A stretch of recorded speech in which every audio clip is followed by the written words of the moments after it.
TV corona काल में IT का इस प्लेटफॉर्म के जरिए हमने हमारे तमाम अतिथियों को जोड़ा है और अलग अलग सेक्टर से जो लोग जुड़े हैं, खासकर राजनीति के दिग्गज जो अपनी बात इस प्लेटफॉर्म के जरिए कह पा रहे हैं और हम आप तक उनकी वो वॉइस या कहें कि उनके उस सवालों के जवाब जो आपके बीच से निकल कर के आए उनके वो जवाब दे रहे हैं। अभी हमारे साथ इसी क्रम में जुड़े हैं राजस्थान कांग्रेस के दिग्गज और गहलोत सरकार के कैबिनेट मंत्री प्रताप सिंह खाचरियावास जी। प्रताप जी, आपका जंटी में बहुत बहुत स्वागत है। और आज हम सौभाग्य की बात है कि आज हम 8 साल पूरे कर पा रहे हैं और जब शुरुआत हुई थी तब भी आपसे बहुत ही अच्छे से मेरे बातचीत हुई और आपने बड़ा स्नेहपूर्वक कहा था कि योगेंद्र जी, लंबी पारी खेलनी है, जल्दी नहीं हटना है। तो बिल्कुल आपकी भावनाओं को ध्यान में रखते मुझे भी 8 साल कंप्लीट हो गए हैं यहाँ पे और हम चाहेंगे कि हमारे दर्शकों को जन टीवी परिवार के लिए आप आशीर्वचन कहें और उसके बाद वर्तमान कालखंड में प्रशासनिक राजनीतिक संभावनाओं पे आप चर्चा करते हुए हमारे कुछ सवाल हैं, उनके हम आपसे जवाब चाहेंगे। जी प्रताप जी। योगेंद्र जी, मैं जन टीवी परिवार को बहुत बहुत बधाई शुभकामना देता हूं। एक्चुअली में मुझे आपकी आवाज पूरी क्लियर नहीं आ रही है, लेकिन ये कोरोना संकट का समय है और इस संकट की घड़ी में जन टीवी परिवार को मैं इसलिए बधाई देता हूं कि आप हमेशा जनता की आवाज बनकर लोगों के बीच में रहे, हमेशा लोगों की आवाज उठाई, लोगों की आवाज को ताकत दी और इस संकट की घड़ी में भी जन टीवी का बड़ा रोल रहा लोगों के दर्द को सरकार तक पहुंचाना, आम लोगों तक पहुंचाना और हमेशा समाज के दर्पण के रूप में खड़े रहकर समाज की सच्चाई, सरकार की सच्चाई लोगों तक पहुंचाना। आपने जो ईमानदारी से मीडिया में जन टीवी ने अपनी जो पहचान बनाई उसके लिए मैं आपको बधाई देता हूं और इतना कह सकता हूं कि जन टीवी परिवार की संकट की घड़ी में भी बहुत बड़ी भूमिका रही आपका। लगातार आपकी पूरी टीम, वो दशरथ जी और इनके साथ जितने भी लोग कवर करते हैं, उन्होंने हमेशा हर संकट की घड़ी में कहीं डरे नहीं, घबराए नहीं, हमेशा आगे खड़े होकर सब लोगों ने पूरा कवर किया। जन टीवी ने हमेशा लोगों की आवाज बनकर लोगों के दर्द को सरकार तक पहुंचाया, लोगों तक पहुंचाया। और देखिए, मीडिया एक पावर है और उस पावर में संकट की इस घड़ी में आप जानते हैं कि इस वक्त ना हिंदू, ना मुसलमान, ना सिख, ना ईसाई, सबसे पहले मेरे हिंदुस्तान का नारा बुलंद हो रहा है। मैं हमेशा लोगों से कहता हूं, ये कोरोना संकट की जो घड़ी है इसमें हमें अच्छा इंसान बनने की जरूरत है। हम अच्छे इंसान बनेंगे तो भगवान मिलेगा। इस वक्त सबसे बड़ा धर्म इंसानियत है। इंसानियत के नाते जरूरत है कि जहां जरूरतमंद हो उसकी हम मदद करें। लोग जनता रसोई चला रहे हैं, भोजन के पैकेट बनाते हैं, बांटते हैं। हम भी हजारों पैकेट, 40-50 हजार पैकेट रोज लोगों में पहुंचाते हैं। लाखों पैकेट सरकार अपनी तरफ से करती है, भामाशा करते हैं वो लोग जो खुद भोजन के पैकेट बनाते हैं, बांटते हैं, खुद की जान जोखिम में डालते हैं। मैं उन सबको एक बात कहूंगा, जो ज्यादा डरे हैं वो समझ लो, 2 सच्चाई है भगवान ने जो दी है, वो है जिंदगी और मौत। जिंदगी हर व्यक्ति को मिल गई, हमको मौत बाकी है।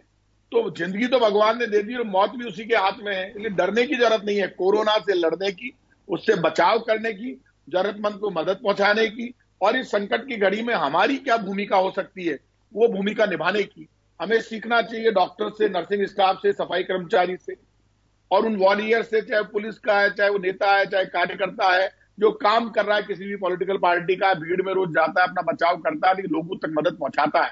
मीडिया कर्मी से जो भीड़ में जाता है, सड़क पर रहता है, रोज कवर करता है, हाथ में कैमरा लेकर जाता है, माइक लेकर जाता है, लोगों से मिलता है। और आप जानते हैं बॉम्बे में कई मीडिया कर्मी फंस गए कोरोना में, पुलिस वाले फंस गए, नर्सिंग स्टाफ, डॉक्टर्स फंस गए। तब मुझे आश्चर्य होता है जब लोग कहते हैं हॉस्पिटल में मत लाओ, घर में मत लाओ, हमारे मोहल्ले में मत लाओ। भाई साहब, कहां लेकर जाएंगे? इस संकट की घड़ी में सबकी मदद करेंगे। अब तो राजस्थान की सरकार ने निर्णय ले लिया, जो हॉस्पिटल्स आबादी एरिया में वहां से हटाकर हम इनको जो आउटर एरिया में हॉस्पिटल से बड़े, वहां पूरा इलाज करेंगे, जिससे दूसरा बीमारियों का इलाज इन हॉस्पिटल्स में हो सके।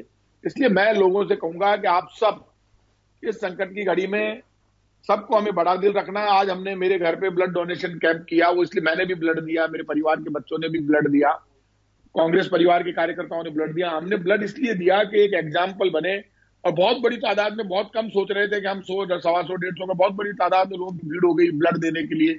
लोगों का डर निकला, इसलिए क्या थैलेसीमिया के बच्चों को रोज ब्लड चाहिए और वो ब्लड एक एग्जाम्पल क्रिएट करने के लिए, भाई मैं भी ब्लड दे रहा हूं, आप भी ब्लड दो, डरने की जरूरत नहीं है। दुनिया वैसे ही चलेगी जैसे पहले चल रही थी। अब हम हमारी जिंदगी को नहीं रोक सकते। जिंदगी चलते रहने का नाम जिंदगी है, रुकने का नाम जिंदगी नहीं है। वो कहते हैं ना कि चलती का नाम गाड़ी है, तो जिंदगी भी चलती का नाम गाड़ी की तरह ही है। तो जिंदगी चलती रहेगी तो ये दुनिया, ये ब्रह्मांड हमारी मदद करता रहेगा। भगवान डरने वालों का साथ नहीं देता, भगवान लड़ने वालों का साथ देता है। तो इस रात के अंधेरे में, इस काली रात में हमें पूरी हिम्मत के साथ लड़ना है, आगे बढ़ना है, बचाव करना है और जहां जिसकी जरूरत हो उसकी मदद करनी है। बिल्कुल प्रताप जी, यही बात है कि आपको इसी के बीच जीवन जीना है और कोरोना से संघर्ष करते हुए हमें वापस पटरी पे आना। एक मेरा सवाल यहाँ पे ये होगा आपसे कि कोरोना की बात कही जा रही है, हम तीसरा लॉकडाउन जो है कंप्लीट कर रहे हैं और जो प्रधानमंत्री जी ने हमें संकेत दिए हैं उसे लगता है कि और फेज हमें लॉकडाउन का सामना करना होगा। हो सकता है पूरा मई जो है वो भी लॉकडाउन के बीच चला जाए। इस बीच मैं जानना चाहूंगा कि जो आज भी श्रमिक जिस तरह से पलायन कर रहे हैं, उनको नहीं मालूम है कि सरकारों का क्या निर्णय हो रहा है, लेकिन वह अभी भी तीखी धूप इसकी परवाह किए बिना नंगे पांव भी चल रहे हैं। खाने को है नहीं है, लेकिन उनका लक्ष्य एक ही है कि मेरे घर तक मुझे जाना है। यह एक जो दृश्य हम लगातार देख रहे हैं लॉकडाउन शुरू होने के 4 दिन बाद से 40-45 दिन तक, अगर आज ये दृश्य हम देख रहे हैं तो आप इसे कहीं चूक मानते हैं सरकारों की, चाहे गवर्नमेंट ऑफ इंडिया हो या फिर स्टेट गवर्नमेंट्स हो, जिनसे कहीं चूक हुई है, या फिर हम उस स्थिति को समझ नहीं पाए कि ये पलायन को कैसे रोका जाएगा? जी देखिए, आप सही कह रहे हो। जो मजदूरों की बात आपने की, मेरी तरफ आपकी आवाज क्लियर नहीं आ रही, लेकिन मैं आपकी बात समझ गया जो आप कहना चाहते हैं कि लॉकडाउन के बाद हमारी तैयारी कैसी हो। मजदूर पैदल चल रहा है, मजदूर की हालत खराब है। आपको मैं एक बात कह सकता हूं, जो मजदूर पैदल चल रहा है इससे हमें सबक लेने की जरूरत है। राजस्थान की सरकार ने, हमने जगह जगह कैंप लगाए, जगह जगह हमारे कार्यकर्ताओं को खड़ा किया, जगह जगह इनको रास्ते में भोजन दे रहे हैं। कल मैंने खुद ने कहा, सब जगह हमने बसें लगाई, इनको बैठाओ बसों में, डेस्टिनेशन तक छोड़ के आओ, जहां तक हम ले जा सकते हैं बॉर्डर तक, वहां तक लेके जाओ।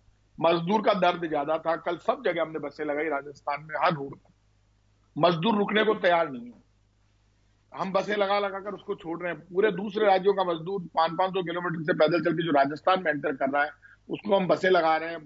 मजदूर के पास चप्पल नहीं, उसको चप्पल उपलब्ध करवा रहे हैं। हमारे मामा साहब दोस्त जो मेरे, मैंने उनसे कहा हर सड़क पर खड़े हो जाओ, चालू भी किया हमने।